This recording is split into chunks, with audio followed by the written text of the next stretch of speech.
Hello friends, welcome to Chaitanya institute of police Dilsukh Nagar hacker. So మనం ఏదైతే comprehensive test 2 పెట్టామో దాంట్లో మనం ఈ యొక్క వీడియో ద్వారా 11th క్వశ్చన్ నుంచి మనం 20th క్వశ్చన్ వరకు మన ఎక్స్ప్లెనేషన్ అయితే చూద్దాం.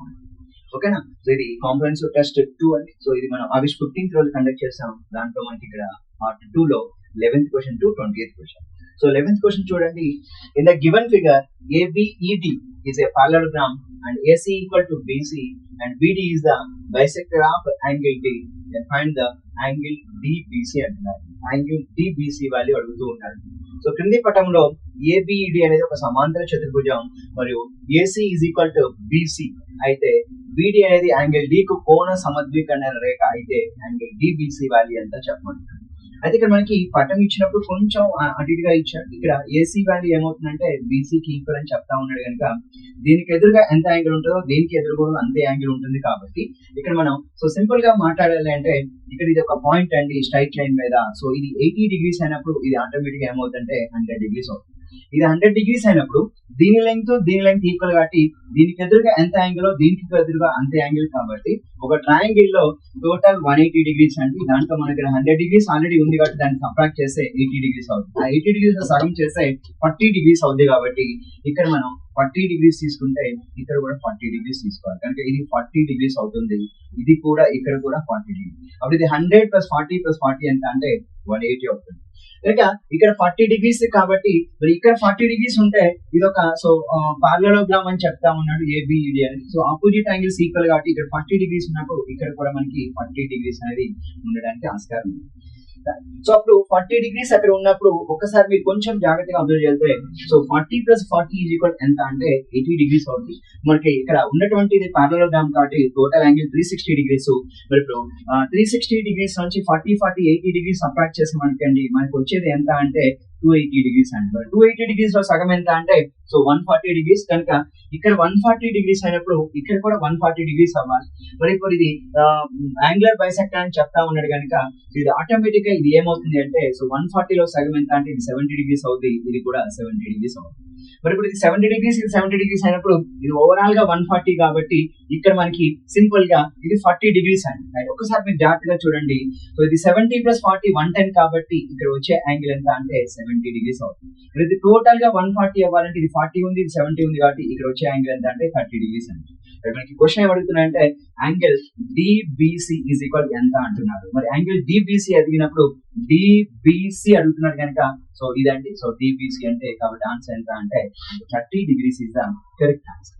మరి ఇక 11వ ప్రశ్నకి మనం ఆన్సర్ ఏమవచ్చు అంటే 30 degrees choice 1 is the correct answer. అంటే ఒక పారలెలోగ్రామ్ లో ఆపోజిట్ యాంగిల్స్ ఈక్వల్ అవుతాయి. Next sum of all the angles ఏమవుతాయంటే 360 degrees అవుతాయి. నెక్స్ట్ ఇది యాంగులర్ బైసెక్టర్ అని చెప్తా ఉన్నాడు కాబట్టి ఇక్కడ మనకి యాంగిల్ D కి ఈ యొక్క BD అనేది యాంగులర్ బైసెక్టర్ అనుకో ఇక్కడ సో ఏమవుతుంది ఇక్కడ ఉన్నటువంటి యాంగిల్ ఏదైతే ఉంటుందో ఇది 140 degrees కాబట్టి 70 అవుతుంది. ఇది 70 degrees ఇది 40 degrees అయినప్పుడు ఇది 40 కాబట్టి దానికి ఆపోజిట్ గా 40 ఇది 70 40 110 అయినప్పుడు ఇది 70 అవుతుంది. ఇది 70 అయినప్పుడు ఇక్కడ 30 అంటే ఓవరాల్ గా 40 30 70 140 70 + 70 ఎంత అంటే మనకి 140 degrees. ఎందుకంటే ఒక పారలెలోగ్రామ్ లో ఆపోజిట్ యాంగిల్స్ ఈక్వల్ కాబట్టి ఇక్కడ 140 degrees ఉంటే ఇక్కడ కూడా 140 degrees కాబట్టి ఇది 70 ఇది 40 అయినప్పుడు ఇది ఆటోమేటిక్ గా 70 అవుతుంది కనుక ఇది 30 అవుతుంది. కాబట్టి ఇక్కడ యాంగిల్ DBC అడుగుతున్నారు. ఇక్కడ ఉండే యాంగిల్ ఎంత అంటే 30 degrees గా మనం ఇక్కడ చెప్పుకోవచ్చు. నెక్స్ట్ క్వశ్చన్ చూడండి. Question number 11. Points D and E lie on the sides AB and AC of triangle ABC అన్నాడు. సో అంటే మనం సింపుల్ గా ఒక ABC అనే ఒక ట్రయాంగిల్ తీసుకున్నాం. సో ABC అనే ఒక ట్రయాంగిల్ తీసుకున్నప్పుడు ఇక్కడ ABC అనే ట్రయాంగిల్ దాంట్లో AB and AC మీద D and E పాయింట్స్ అంటున్నాడు. సో D అనే పాయింట్ ఇక్కడ తీసుకుందాం, E అనే పాయింట్ ఇక్కడ తీసుకుందాం. ఎందుకంటే ఇది AB గా తీసుకుందాం, ఇది AC గా తీసుకుందాం. ABAC భుజాల మీద D, E పాయింట్స్ కాబట్టి ఇంకా క్వశ్చన్ ఏమంటారంటే సో AD = 2dB అంట. AD = ఎంత అంటే 2dB అని చెప్తున్నాడు. AE = ఎంత అంటే 2EC అంట. అయితే BC వాల్యూ 12 centimeters అయితే మనకి ఇక్కడ ఇచ్చింది ఏంటంటే DU వాల్యూ ఎంత చెప్పమని చెప్పి అడుగుతా ఉన్నాడు. అంటే ఇక్కడ మనకి DE వాల్యూ అంటే ఈ యొక్క వాల్యూ ఎంత అడుగుతూ ఉన్నాడు. అంటే ఇప్పుడు ఈ వాల్యూ మనకి ఇక్కడ కావాలి అంటే రైట్ సార్. సో మనకి ఆల్రెడీ ఈ వాల్యూ ఆల్రెడీ తెలిసిపోయిందండి. ఈ వాల్యూ ఆల్రెడీ తెలిసిపోయింది. BC = ఎంత ఇచ్చారంటే 12 centimeters ఇచ్చారు. BC వాల్యూ 12 centimeters అంటే ఈ వాల్యూ ఎంత ఉండడానికి ఆస్కారం ఉందంటే మీరు కొంచెం జాగ్రత్తగా అబ్జర్వ్ చేయగలిగితే ఏడి ఈజ్ ఈక్వల్ టు ఏమంటుందంటే 2 dB అంటున్నాడు. సో 2 dB అని చెప్తా ఉన్నాడు కాబట్టి ఇక్కడ చూడండి. సో డిబి వాల్యూ నేను లెటర్స్ అజ్యూమ్ నేను ఇక్కడ x అనుకుంటా. అప్పుడు మనకి ఏడి ఈజ్ ఈక్వల్ టు ఏమవుతుందంటే ఇక్కడ ఇది 2x అవుతుంది.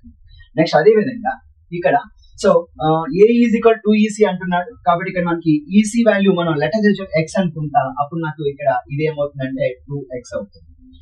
ఇప్పుడు మనం ఇక్కడ డి అనేది ఒక లైన్ వచ్చిందండి. సో ఆ యొక్క లైన్ యొక్క లెంగ్త్ ఎంత చెప్పమని అడుగుతూ ఉన్నాడు. సో ఇక్కడ మనకి ఏబిసి అనే ట్రయాంగిల్ లో ఇక్కడ ఏబి మీద డి అనే పాయింట్ ఉంది, ఏసీ మీద ఈ అనే పాయింట్. ఇక్కడ డిఈ ప్యారలల్ టు బీసీ కాదండి, యాక్చువల్ గా డిఈ ప్యారలల్ టు బీసీ గానే ఉంది. బట్ ఇక్కడ టేల్స్ థీరం కాకుండా మనం ఇంకా రైట్ ఒకసారి చూడండి. ఇప్పుడు దీన్ని ఎలా అప్లై చేయొచ్చు అంటే ఏడి ఈజ్ ఈక్వల్ 2 dB ఇచ్చాడు, ఏ ఈజ్ ఈక్వల్ 2 EC ఇచ్చాడు. సో దీన్ని ఎలా రాసుకోవచ్చు అంటే సింపుల్ గా చెప్పాలి అంటే ఇక్కడ చూడండి AD by so AB, AD by AB is equal ఏం రాయొచ్చు అంటే AE by AC is equal ఏం రాయొచ్చు అంటే సో డిఈ బై మనం బిఈ సో బీసీగా తీసుకోవచ్చు.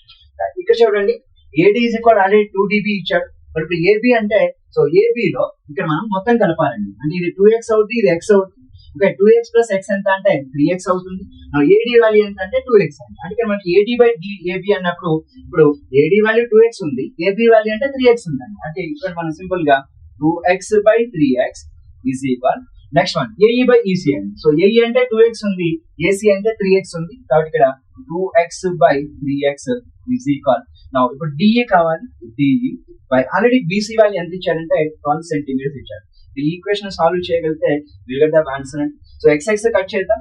2 into 12 ఎంత అంటే 24 బై అంటే మనకి డిఈ రిక్వైర్మెంట్ ఉంది కాబట్టి సో డి ఈజ్ ఈక్వల్ ఎంత అవుతుంది అంటే 2 into 12 అండి. సో క్రాస్ మల్టిప్లై చేసాం అనుకోండి ఇది okay so 12 into 2x by so next ఇక్కడ ఎంత ఉంది 3x ఉంది.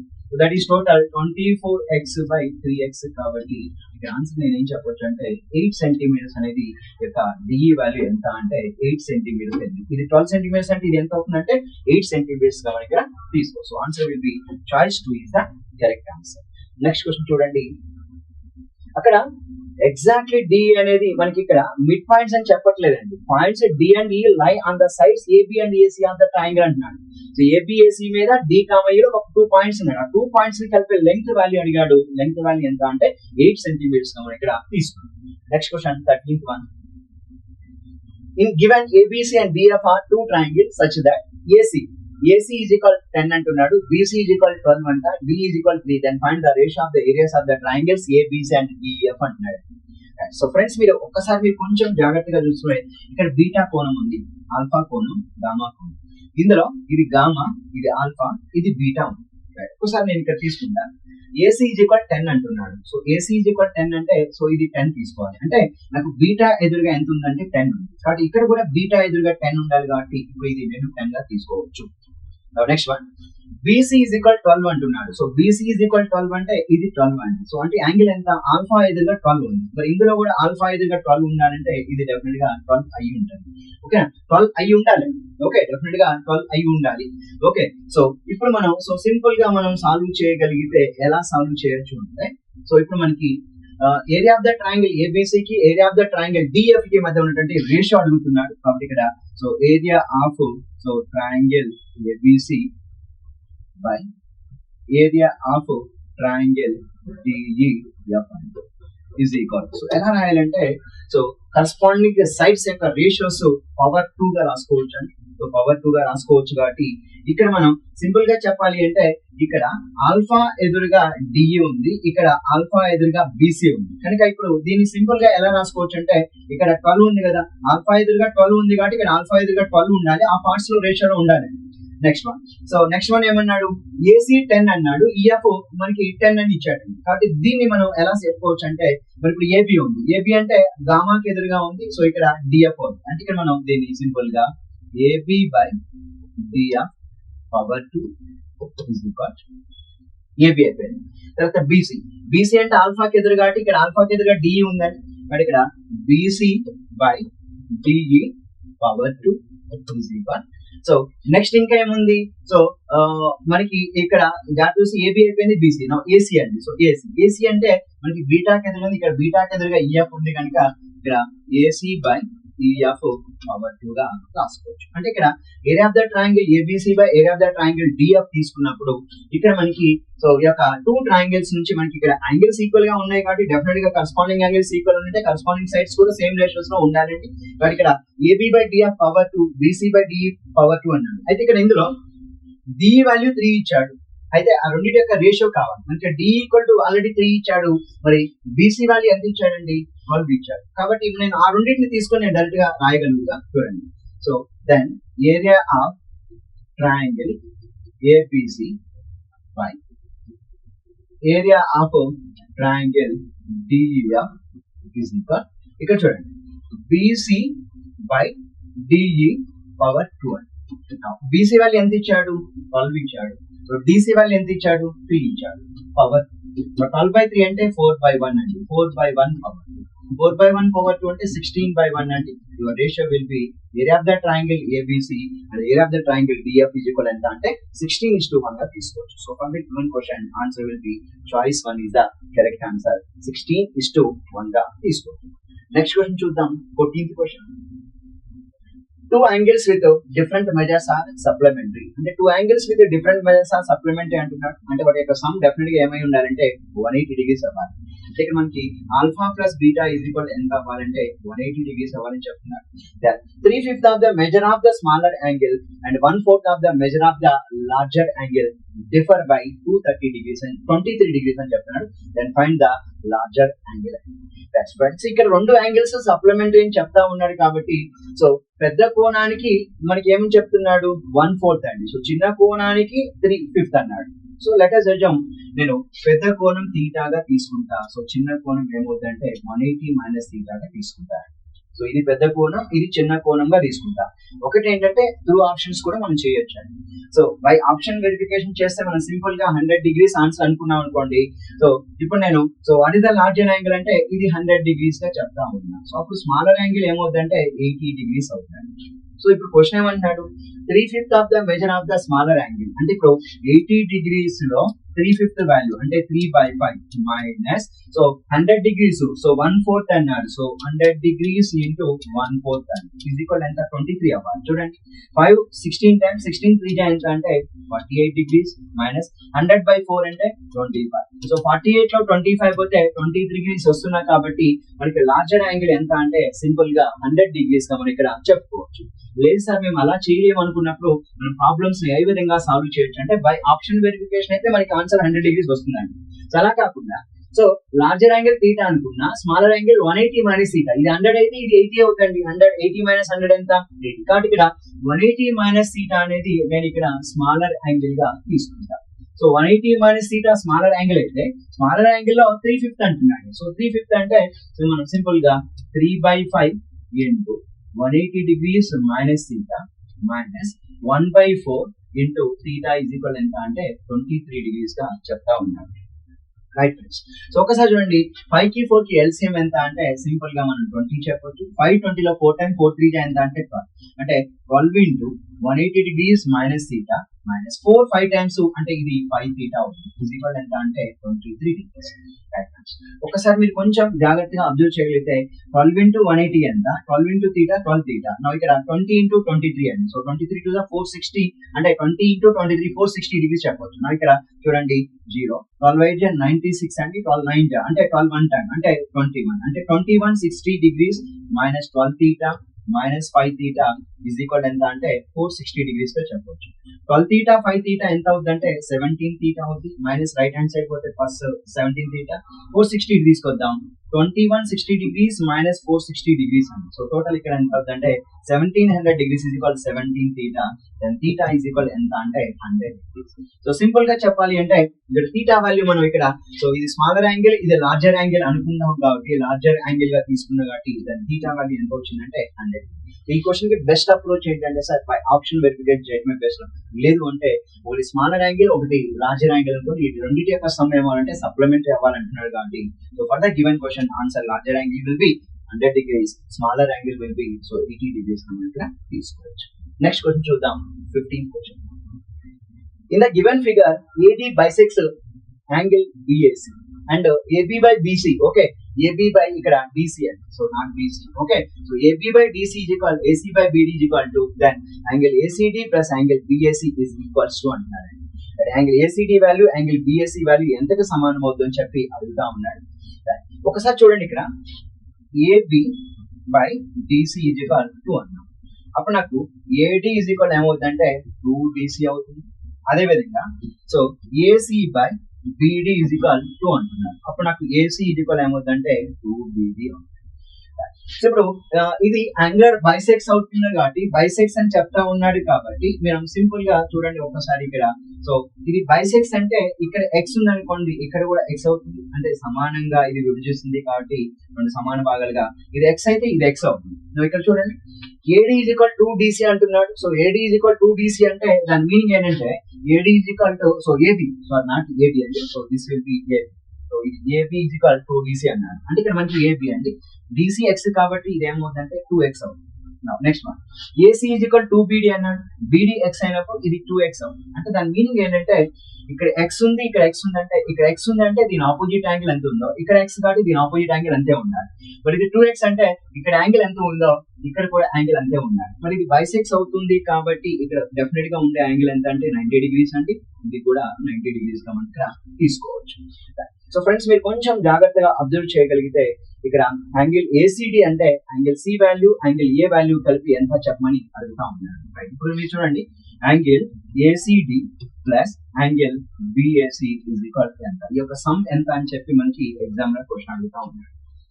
మీరు ఒక్కసారి చూడండి కొంచెంగా, ఇది 90 degrees అయితే 2x ప్లస్ x కలిపి 3x అవుతుంది, అంటే 3x is equal 90 degrees కాబట్టి అంటే ఈ రెండు కలిపితే 90 degrees అవ్వాలి. అప్పుడు x is equal ఎంత అంటే 30 degrees ఉంది. అంటే దాని మీనింగ్ x కి ఎదురుగా ఉంది కాబట్టి ఇక్కడ 30 degrees తీసుకోవచ్చు, ఇక్కడ కూడా 30 degrees అని చెప్పవచ్చు. అప్పుడు ఇది 2x కాబట్టి ఇక్కడ యాంగిల్ ఎంత అంటే 60 degrees, ఇక్కడ యాంగిల్ ఎంత అంటే 60 degrees.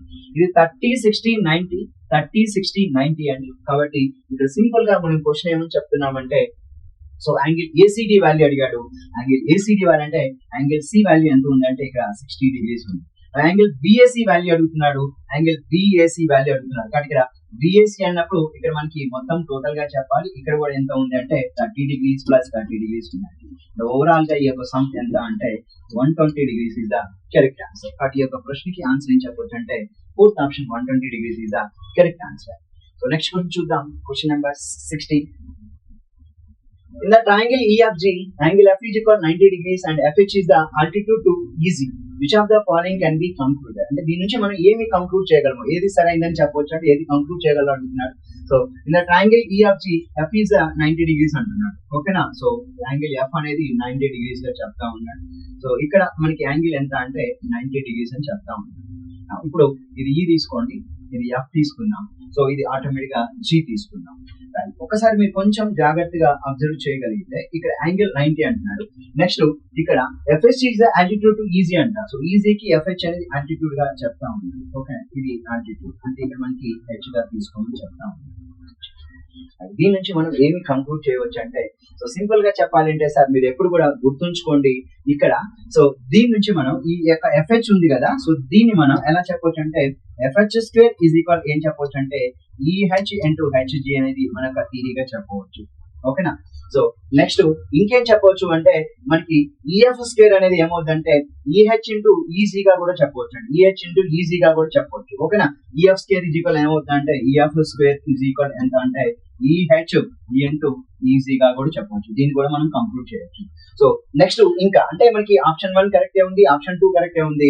నెక్స్ట్ వన్ ఇక్కడ FG స్క్వేర్ అండి, FG స్క్వేర్ ఈజ్ ఈక్వల్ ఏమవుతుందంటే సో GH ఇంటూ EC గా కూడా చెప్పవచ్చు. FG square GH into EC గా కూడా చెప్పవచ్చు కదా, అంతే కదా, GH ఇంటూ EC. ఇక్కడ FG square is equal so మనకి GH into so EG square గా కూడా మనం మాట్లాడవచ్చు. అంటే ఇక్కడ GH ఇంటూ EC. కాబట్టి ఇచ్చినటువంటి ఆప్షన్ ప్రకారం అయితే మనకు ఉన్నటువంటి థియరీ ఏవైతే ఉన్నాయో 3 కూడా వస్తున్నాయండి. కాబట్టి your answer will be choice 4 is the correct answer. ఇక్కడ మీరు జామెట్రీ అనే టాపిక్ లో ఇక్కడ మనకి ఆల్టిట్యూడ్స్ మీద ఇచ్చినప్పుడు ఈ యొక్క థియరీ ఏదైతే చెప్తుందో దీన్ని కొంచెం జాగ్రత్తగా అబ్జర్వ్ చేయండి. ఇక్కడ ఎఫ్హెచ్ అనేది సో ఈ యొక్క ఈజీకి ఆల్టిట్యూడ్ అని చెప్పినప్పుడు ఇక్కడ మనం ఏవైతే మనం ఫార్మేట్ చెప్తున్నామో ఇక్కడ FH square is equal EH into HG గా చెప్పవచ్చు. Next EF square equal EH into GE గా చెప్పవచ్చు. Next FG square is equal ఏమవుతుందంటే ఈహెచ్ ఇంటూ సో జీఈ గా కూడా మనం చెప్పవచ్చు. ఇవన్నీ కూడా కరెక్ట్ అవుతున్నాయి కాబట్టి ఆన్సర్ ఏంటి? Fourth option is the correct answer. Next 17th question చూద్దాం. సో లెంగ్స్ 7, 24, 25 అంట. సో నెక్స్ట్ 7, 8, 13 అన్నాడు. 5, 5, 5√2 అంటున్నాడు. 6, 8, 7 అంటున్నాడు. ఫ్రెండ్స్ మీరు ఒకసారి చూడండి ఇక్కడ 7, 24, 25 అంటే 7 square plus 24 square is equal ఏమవుతుందంటే 25 స్క్వేర్ అవుతుంది. బట్ డెఫినెట్ గా ఏ అనేది సో రైట్ యాంగిల్ ట్రయాంగిల్ గా మనం ఇక్కడ చెప్పవచ్చు. Right angle triangle. మరి ఏ రైట్ యాంగిల్ ట్రయాంగిల్ అంటే సో రైట్ యాంగిల్ ట్రయాంగిల్ ఎక్కడ ఉందంటే 3 ఉంది. కాబట్టి డెఫినెట్ గా ఏ అనేది 3 అవుతుంది. ఏ 3 తో ఉన్నది మీ ఆన్సర్ అండి. ఏ 3 తో ఉన్నది ఆన్సర్ అంటే డెఫినెట్ గా ఆప్షన్ 1 అంటే మీ ఆన్సర్ అయితే కాదు. Next one. సో ఇక్కడ ఇంకొకటి చూడండి ఇక్కడ 5, 5, 5√2 అంటున్నాడు. సో 5, 5, 5√2 అంటున్నాడు అంటే ఇక్కడ మనం సో సింపుల్ గా ఏం చెప్పవచ్చు అంటే ఇక్కడ మనకి ఇది 5 గా తీసుకుందాం, ఇది 5 గా తీసుకుందాం, ఇది 5√2 అవుతుంది. ఎప్పుడు అవుతుంది అంటే ఇక్కడ రైట్ యాంగిల్ ఉంది అంటే ఇది రైట్ యాంగిల్ అవుతుంది. నెక్స్ట్ ఈ రెండు భుజాలు ఏమున్నాయి? సమానంగా ఉంది. అంటే రెండు భుజాలు సమానంగా ఉంటే ఐసోసెలస్ ట్రయాంగిల్ అంటాం. నెక్స్ట్ ఇది రైట్ యాంగిల్ కాబట్టి సో ఇప్పుడు ఈ 5, 5, 5√2 అనేది ఇక్కడ సో మనకి ఏమవుతుందంటే రైట్ యాంగిల్ ఐసోసెలస్ గా చెప్పొచ్చు. కనుక రైట్ యాంగిల్ ఐసోసెలస్ అంటే 4th లో ఉంది కాబట్టి ఇక్కడ డెఫినెట్ గా మనకి C4 అని చెప్పొచ్చు. కనుక A3 C4 ఉండేటట్టుగా ఎన్ని ఉన్నాయి? A3 C4 అంటే థర్డ్ ఆప్షన్ లేదు, సెకండ్ ఆప్షన్ లేదు. కాబట్టి మీ యొక్క ఆప్షన్ ఏం చెప్పొచ్చు అంటే option 4 is the correct answer. అంటే ఇక్కడ A3 B2 C4 B1 is the correct answer. కనుక ఏ అనేది 3 తో మ్యాచ్ అవుతుంది, సి అనేది 4 తో మ్యాచ్ అవుతుంది. అలా ఉండే విధంగా ఆన్సర్ ఏముందంటే 4th option is the correct answer. Next 18th question చూడండి. 18th ఇచ్చిన పటంలో M అనే రేఖ N కు సమాంతరం అంటున్నాడు. MN పార్లర్ అంటున్నాడు. 2 రెట్లు యాంగిల్ ఏ 8 యొక్క కోణం కొలత అనేది 3 రెట్లు యాంగిల్ 1 యొక్క కోణం కొలతకు సమానమైన యాంగిల్ 4 కోణం కొలత ఎంత చెప్పమంటారు. ఫ్రెండ్స్ మీకు గుర్తుపెట్టుకోండి ఇక్కడ యాంగిల్ 4 ఎంత ఉందో యాంగిల్ 8 కూడా అంతే ఉంటుంది. యాంగిల్ 5 ఎంత ఉందో యాంగిల్ 1 అంటే ఇక్కడ యాంగిల్ 8 డెఫినెట్ గా మనకి దేనికి ఈక్వల్ అవుతుంది అంటే యాంగిల్ 4 కి ఈక్వల్ అవుతుంది. కానీ ఒక కండిషన్ చెప్తా ఉన్నాడు. ఏం చెప్తా ఉన్నాడు అంటే 2 రెట్ల యాంగిల్ 8 యొక్క కోణం కొలత 3 రెట్ల యాంగిల్ 1 కి ఈక్వల్ అంట. అంటే 2 times of angle 8 is equal 3 times of angle 1 అని చెప్తా ఉన్నాడు. ఇప్పుడు ఈ రెండింటి మధ్య రేషియో మనం తీసుకుందాం. సో రేషియో ఏంటంటే ఇక్కడ మనకి యాంగిల్ 8 కి యాంగిల్ 1 కి రేషియో అండి. So angle 8 is to angle 1 is equal so మనకి అది చూస్తుంటే ఇది అడిపోతుంది కాబట్టి 3:2 అని చెప్పవచ్చు. ఇక్కడ యాంగిల్ 8 యాంగిల్ 1 3:2 అండి. కానీ ఇక్కడ ఒక విషయం మీరు గుర్తుంచుకోండి ఇక్కడ యాంగిల్ 1 అనేది సో యాంగిల్ 4 ఈ రెండు కలిపితే మనకి 180 degrees అవ్వాలి. అంటే ఇక్కడ మనకి angle 1 plus angle 4 is equal 180 degrees అవ్వాలి. కానీ ఇక్కడ యాంగిల్ 4 యాంగిల్ 8 కి ఈక్వల్ కాబట్టి angle 1 plus angle 8 is equal 180 degrees అవ్వాలి. సో ఇక్కడ టోటల్ గా 5 పార్ట్స్ ఉన్నాయండి. సో 5 పార్ట్స్ 180 degrees అంటున్నాడు. కానీ యాంగిల్ 1 యాంగిల్ 8 బట్టి 5 పార్ట్స్ అంటే ఇప్పుడు మీరు చెప్పండి 5 పార్ట్స్ ఈజ్ ఈక్వల్ 180 degrees అంటే ఇక్కడ మనం సింపుల్ గా 1 part ఈజ్ ఈక్వల్ ఎంత అంటే సో 36 degrees చెప్పవచ్చు. ఎందుకంటే 36 into 5 ఎంత అంటే 180. సో ఇప్పుడు 1 part వాల్యూ 36 degrees అయింది. కానీ ఇక్కడ క్వశ్చన్ ఏమంటే యాంగిల్ 4 యొక్క కోణం కొలత ఎంత? మరి యాంగిల్ 4 యొక్క కోణం కొలత ఎంత అంటే యాంగిల్ 4 యాంగిల్ 8 కి ఈక్వల్ కాబట్టి యాంగిల్ 8 ఎంత ఉందంటే 3 parts ఉంది. కాబట్టి ఇక్కడ మనకి యాంగిల్ 4 కావాలంటే యాంగిల్ 8 కనుక్కుంటే సరిపోద్ది. యాంగిల్ 8 ఈజ్ ఈక్వల్ ఎంత అంటే యాంగిల్ 3 parts అండి. మరి 1 part 36 అయినప్పుడు 3 parts ఎంత అంటే 3 into 36 degrees అండి. Your answer will be 108 degrees is the correct answer. కనుక 2 parallel lines ని ఒక ట్రాన్స్వర్సల్ కట్ చేసినప్పుడు మనకి 8 యాంగిల్స్ ఏర్పడతాయి. ఈ 8 యాంగిల్స్ సంబంధించిన సమాచారం మీరు పూర్తిగా చదవగలిగితే చాలా సింపుల్ గా ఇలాంటి ప్రశ్న అయితే మీరు ఆన్సర్ ఈజీగా సాల్వ్ చేయగలుగుతారు. నెక్స్ట్ క్వశ్చన్ చూద్దాం. 19th question.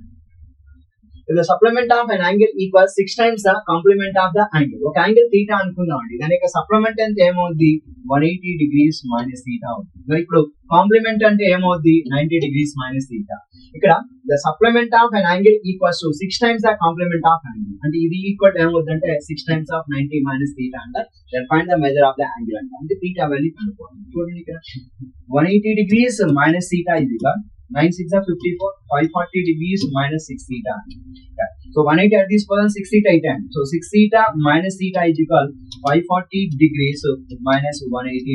అప్పుడు మనకి ఎంత అంటే 5 theta is equal 360 degrees అవుతుంది. అప్పుడు theta is equal ఎంత అంటే so 360 degrees by 5 అంటే so 5 7 times 2 times అంటే so theta is equal ఎంత అంటే 72 degrees అనేది సరైన సమాధానం అయితే ఇక్కడ మనం ఇవ్వవచ్చు.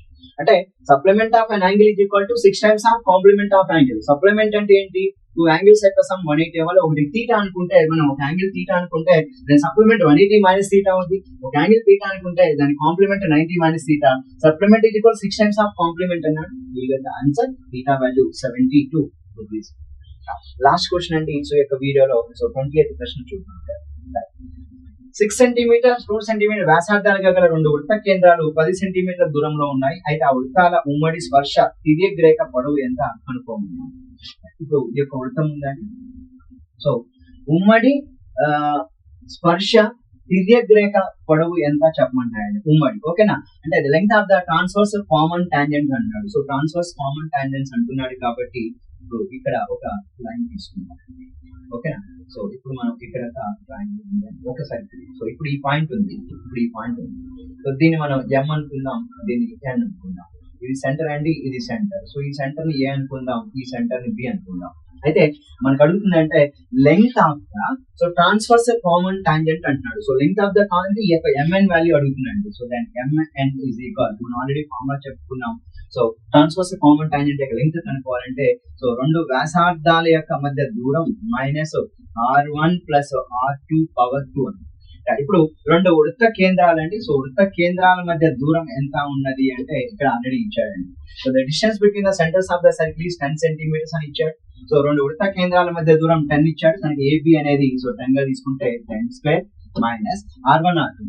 R1 వాల్యూ ఎంత ఉందండి. సో పెద్ద వృత్తం యొక్క వ్యాసార్థం 6 ఉంది, చిన్న వృత్తం యొక్క వ్యాసార్థం 2 ఉంది. కనుక ఇది ఏమవుతుందంటే 6 ప్లస్ 2 పవర్ అంటే ఓవరాల్ గా 10 స్క్వేర్ 100 అవుతుంది. 6 ప్లస్ 2 8 స్క్వేర్ 64 అవుతుంది. ఓవరాల్ గా ఇది √36 అవుతుంది. కాబట్టి ఇక్కడ మనకు so length of the transverse common tangent అంటే √36 అండి. √36 ఈక్వల్ ఎంత అంటే సో సింపుల్ గా మనం 6 సెంటీమీటర్స్ అనేది సమాధానంగా అయితే ఇక్కడ ఇవ్వవచ్చు. So answer will be choice 3 is the correct answer. So friends మీరు గుర్తుంచుకోండి, length of the transverse common tangent అంటారు లేదా length of the direct common tangent అంటారు. రెండు కూడా వేరు వేరే అండి. So length of the transverse common tangent అన్నప్పుడు ఇక్కడ AB power 2 minus R1 plus R2 power 2 ఇది తీసుకోవాలి. అదే ఒకటి length of the direct common tangent అన్నప్పుడు square root of AB power 2 minus R1 కి R2 కి మధ్య ఉన్న డిఫరెన్స్ తో ఇది length of the direct common tangent. ఇప్పుడు మనకి అడిగిన క్వశ్చన్ అంటే length of the transverse common tangent అనేది ఆన్సర్ ఏం చెప్తున్నాం అంటే 6 సెంటీమీటర్స్ అనేది సరైన సమాధానం అయితే మనం ఎంచుకోవడం జరిగింది. థ్యాంక్ యూ వెరీ మచ్ అండి. మరొక వీడియోలో నేను 21వ ప్రశ్న నుంచి రిమైనింగ్ క్వశ్చన్స్ నేను ఎక్స్ప్లెయిన్ చేస్తాను. Thank you.